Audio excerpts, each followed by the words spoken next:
Hello guys, welcome back to my YouTube channel. तो जो आज का अपना टॉपिक है वो है recent trends in economic geography. जो आज आर्थिक भूगोल में क्या क्या नए प्रवृत्तियां सामने आ रही है, कौन से रीसेंट ट्रेंड आए हैं, उनके बारे में डिस्कस करेंगे। जो आर्थिक भूगोल है इसका पहले विषय क्षेत्र क्या है, या जो ट्रेंड्स थे वो बहुत ही क्या है, एग्रीकल्चर से रिलेटेड थे, इंडस्ट्रियलाइजेशन से, गुड्स एंड सर्विस से रिलेटेड थे। लेकिन आज क्या है, ग्लोबलाइजेशन हुआ है और क्या है, डिजिटलाइजेशन हुआ है, और भी इसके अंदर नए नए रिमोट सेंसिंग एंड एआई के थ्रू क्या इसमें नए नए चेंजेस आए हैं, रिसेंट ट्रेंड्स आ रहे हैं।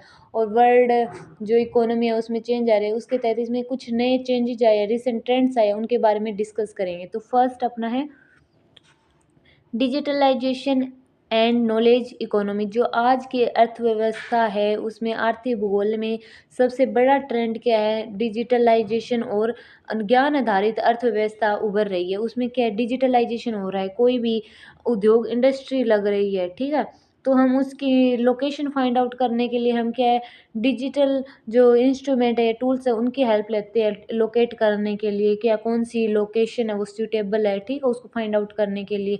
या हमें कोई मीटिंग अरेंजमेंट करनी है, मीटिंग, तो पहले क्या है, हमें मीटिंग करने के लिए कोई लोकेशन, हमें क्या है, फिजिकल लोकेशन लेनी होती थी। लेकिन आज क्या है, हम कोई भी क्या कहते हैं, मीटिंग वाले ऐप हो गया, अपना गूगल मीट हो गई, या यूट्यूब चैनल से लाइव जाकर, या किसी अन्य डिजिटल ऐप या गूगल से क्या है, हम हेल्प ले सकते हैं, या वहाँ से लाइव जाकर हम अपने मीटिंग का अरेंजमेंट कर सकते हैं, लोगों को जोड़ सकते हैं अपने बिजनेस से। और आज की जो नॉलेज आधारित क्या है, अर्थव्यवस्था हो गई है। नॉलेज आधारित कैसे है, आजकल ज़्यादातर एजुकेशनल हब बन रहे हैं, अपना सीकर हो गया, कोटा हो गया, या दिल्ली का जो एरिया है वहाँ पर क्या एजुकेशनल हब ज़्यादा बन रहा है, क्योंकि आजकल स्टडी का इतना ज़्यादा महत्व है कि एजुकेशनल का क्या ज्ञान आधारित ये अर्थव्यवस्था उभर रही है। और जो क्या कहते हैं, ऑनलाइन, अपनी ऑनलाइन शॉपिंग का बहुत चला हुआ है। लोगों को क्या है, ऑनलाइन शॉपिंग के लिए करते हैं तो उन्हें कहीं पर जाना नहीं पड़ता। और जो क्या है, जो सामान या कुछ भी मंगवाते हैं प्रोडक्ट, वो घर पर आ जाता है, उन्हें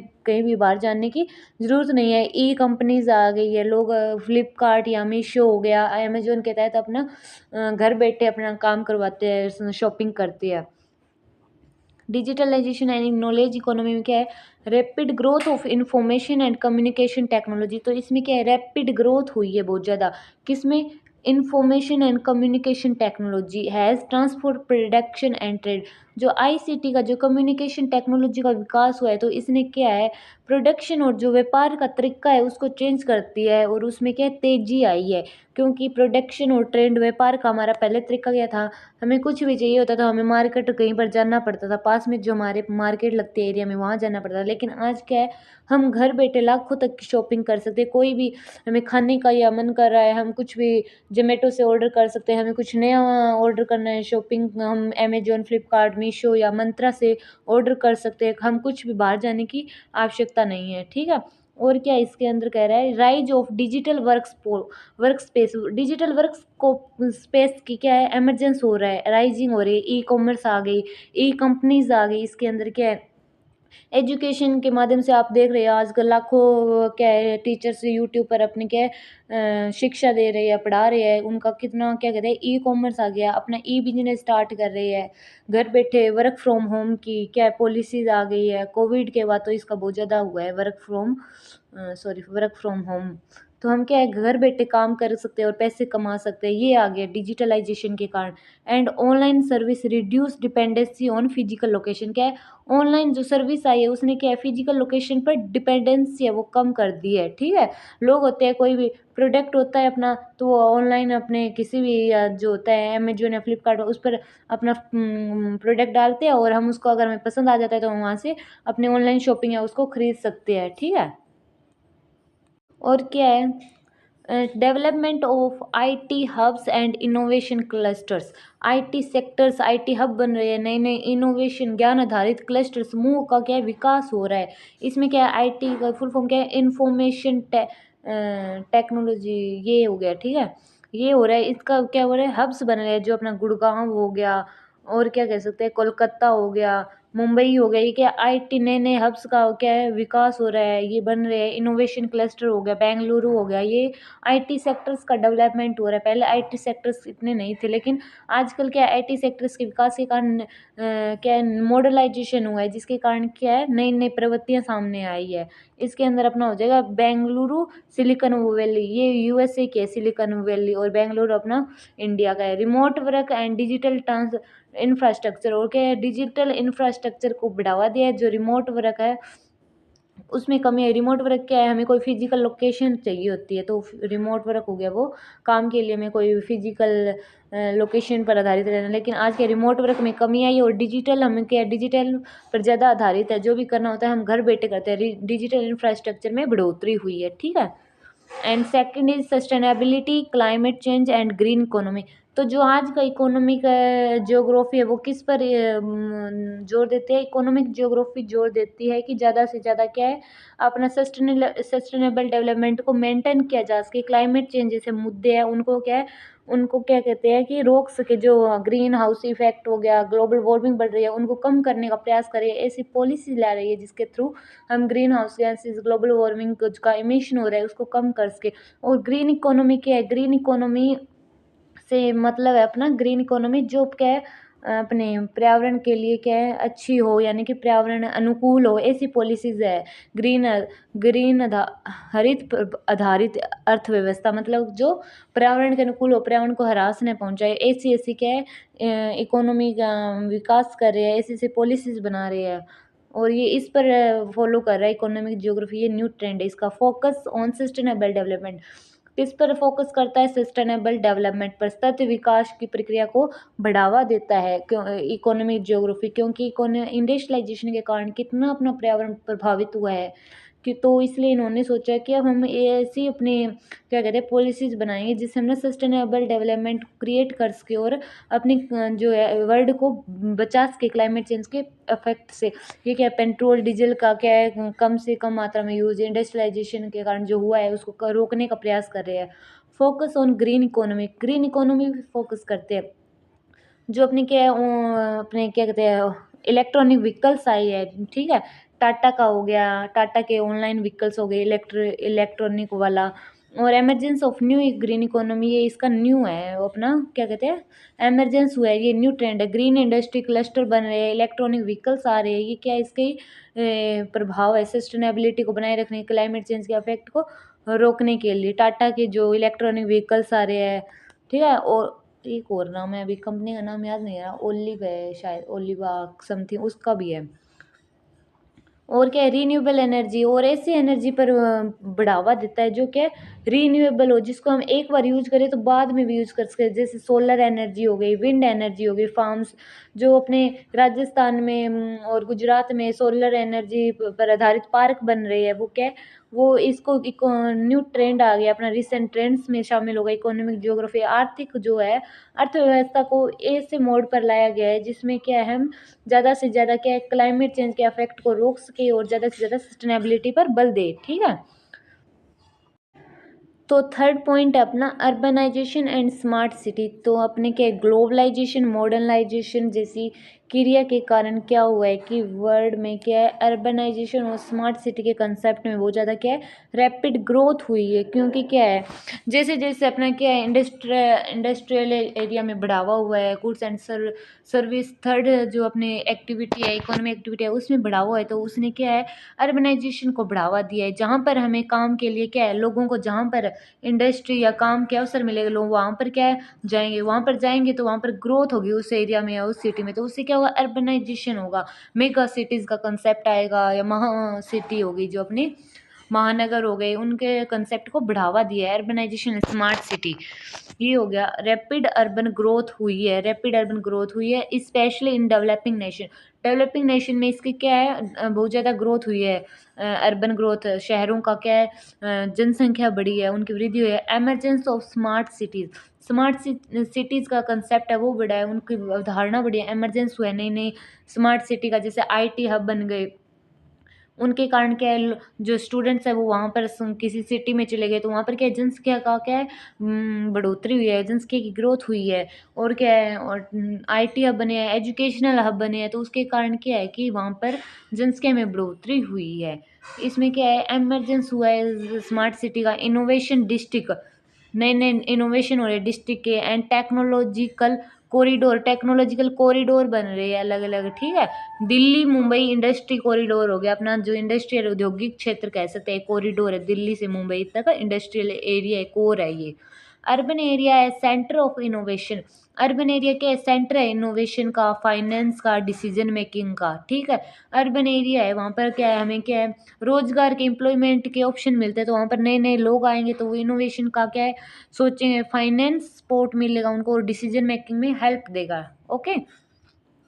fourth is technological and industrial restructuring, technology का विकास हुआ है और उसने क्या इंडस्ट्री को रिस्ट्रक्चर किया है। पहले इंडस्ट्री का क्या है, थोड़ी बहुत क्या है, उनकी फिजिकल लोकेशन लगाते थे, लेकिन आज क्या है, तो इंडस्ट्री या बिजनेस है वो क्या है, डिजिटलाइजेशन हुआ है, नई नई टेक्नोलॉजी आई है, तो उसमें रिमोट वर्क, रिमोट सेंसिंग के तहत हम कार्य करते हैं, GIS हो गया, AI जैसे क्या है, AI की हेल्प से हम क्या है, इंडस्ट्री में और भी ज़्यादा हेल्प ले सकते हैं, अपने काम को और अच्छे ढंग से प्रेजेंट करने के लिए।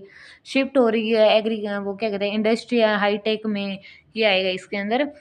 Shift from heavy industry to high-tech, जो हैवी इंडस्ट्री थी वो हाई टेक्नोलॉजी पर आधारित हो गई है, उनमें चेंज हो रही है। Service and information based industry, जो सेवा और इंफॉर्मेशन पर आधारित इंडस्ट्रीज है, उनकी क्या ग्रोथ हो रही है, वो बढ़ रही है। ग्रोथ ऑफ स्टार्टअप्स की ग्रोथ हो रही है, जो शेयर मार्केट कह सकते हैं, इसका एग्जांपल है एक शेयर मार्केट। आजकल लोग शेयर मार्केट में अपना बहुत ज़्यादा इन्वेस्ट कर रहे हैं और वहाँ से अपना क्या मुनाफा कमा सकते। स्टार्टअप का आ गया बिजनेस, ऑनलाइन बिजनेस आ गया, ये आएंगे इसके अंदर। इनोवेशन पार्क बन रहे हैं एंड इंडस्ट्रियल ऑटोमेशन, ये क्या है, नए नए चेंज आ रहे हैं, इनकी ग्रोथ हो रही है। Geographical shifts in industrial location due to technology का एंड लेबर कॉस्ट और टेक्नोलॉजी के कारण क्या है, इंडस्ट्री की लोकेशन प्रभावित हो रही है। भूगोल, जो जियोग्राफिकल शिफ्ट्स है वो भी प्रभावित करते हैं इंडस्ट्री की लोकेशन को, और टेक्नोलॉजी हो गई वो भी अफेक्ट करती है। टेक्नोलॉजी के कारण क्या है, इंडस्ट्री का रीस्ट्रक्चर हो गया, रिकंस्ट्रक्शन कर रहे हैं, नए नए ढंग से औद्योगिकरण की नई नई नीतियाँ या उसके अंदर चेंजेस आ रहे हैं। And fifth is geopolitical and trade reconfiguration, तो जो अपने जियोपॉलिटिकल पॉलिसीज हो गई या जो वर्ल्ड के ट्रेड क्या कहते हैं पॉलिसीज हो गई, वो क्या है, अपने इकोनॉमिक जियोग्राफी में नए नए ट्रेंड को बढ़ावा दे रहे हैं, फॉलो कर रहे हैं। अगर कोई दो देशों के बीच में युद्ध हो गया तो वो उनके बीच में क्या है, ट्रेंड चेंज हो जाएगा व्यापार का। अमेरिका और चीन के जो व्यापार का युद्ध था वो, तो उसने क्या है, वर्ल्ड के जो ट्रेड सिस्टम है उसको अफेक्ट किया था। तो उसमें क्या है, नयापन आता है, ट्रेड के जो नियम है उनमें, ठीक है। Political tensions, wars and alliance are influence trend geography, trade व्यापारिक भूगोल को प्रभावित करते हैं। जो अपना व्यापारिक भूगोल है वो किससे इन्फ्लुएंस होता है, अलायंस, संधिया हो गई, वॉर से हो गया, या पॉलिटिकल टेंशन। अगर किन्हीं दो देशों के बीच में ही अगर पॉलिटिकल टेंशन क्रिएट हो जाएगी ना, तो सारा वर्ल्ड उससे क्या अफेक्ट हो जाएगा। यूक्रेन और रसिया के बीच में युद्ध हो रहा है, तो उससे क्या है, सारा जो अपना वर्ल्ड है वो सफ़र कर रहा है। ऑयल है उसके दाम क्या है, महंगे हो गए, ठीक है। इस कारण क्या है, जियोपॉलिटिकल भी शेप देता है अपने इकोनॉमिक ट्रेंड्स को। ब्रिक्स हो गया, ब्राज़ील, ये उन देशों का समूह है, जो यूरोपियन कंट्रीज़ का समूह है, जो एक ट्रेड का, ठीक है। क्वेड हो गया, EU हो गया, यूरोपियन कंट्रीज आ जाएंगी इसके। आशियन एशिया हो गया, affect capita are shaping regional economy, ये क्या रीजनल इकोनॉमी को शेप देते हैं। एशियन हो गया, जो एशियन कंट्रीज़ का है, तो ये ऐसे कर कर रीजनल प्रादेशिक अर्थव्यवस्था को शेप देते हैं। इनके जो डिसीजन होते हैं वो किसी भी रीजन की इकोनॉमी को बढ़ा भी सकते हैं और या उनके नीचे भी गिरा सकते हैं। तो इसमें क्या उतार चढ़ाव आता रहता है। कोई भी जियोपॉलिटिकल इशू होगा तो उससे क्या है, सारा वर्ल्ड अफेक्ट होगा और वो उसकी इकोनॉमी को अफेक्ट करेगा। New focus on economic security, energy route and strategic location, और फोकस किस पर करता है, जो न्यू ट्रेंड्स में हम इसमें शामिल करते हैं, इकोनॉमिक सिक्योरिटी। हर देश क्या है, इकोनॉमिक सिक्योरिटी के बारे में सोचता है। तो आज का जो अपना कंसेप्ट चल रहा है सेल्फ डिपेंड का, कोई भी कंट्री है वो चाहते हैं कि वो आत्मनिर्भर बने, आत्मनिर्भर भारत, मेक इन इंडिया का कंसेप्ट अब चल रहा है। मेक इन इंडिया हो गया अपना, मेक इन इंडिया का जो कंसेप्ट है ना, इसमें हम कह सकते हैं ट्रेड जियोपॉलिटिकल के कारण क्या मेक इन इंडिया का कंसेप्ट हो गया, चल रहा है, आत्मनिर्भर भारत हो गए।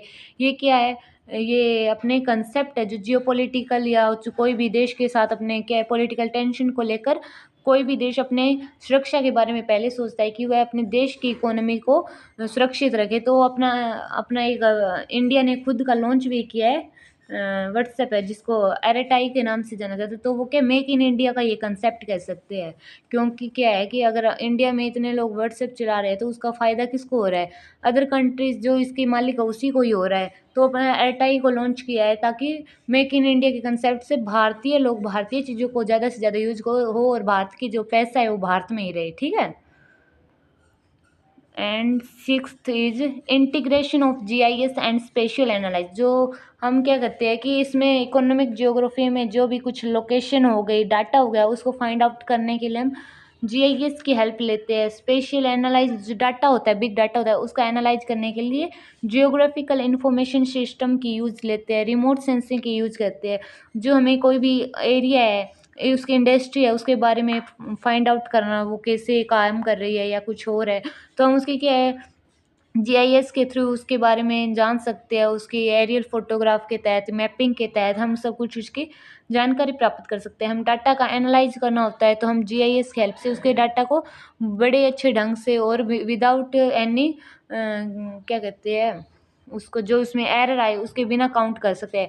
Use of geographic information system, remote sensing and big data for economic mapping. अगर हमें इकोनॉमिक मैपिंग करने है तो वो बिग डाटा है हमारे पास, तो हम उसके लिए जो जीआईएस का यूज़ करेंगे, रिमोट सेंसिंग का यूज़ करेंगे इकोनॉमिक मैपिंग के लिए।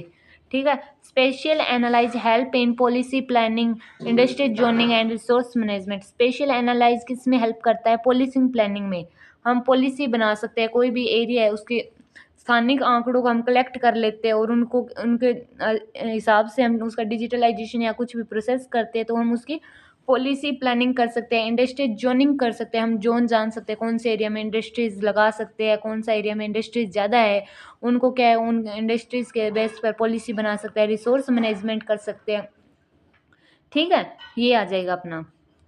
सेवन्थ है regional in equality and special disparities.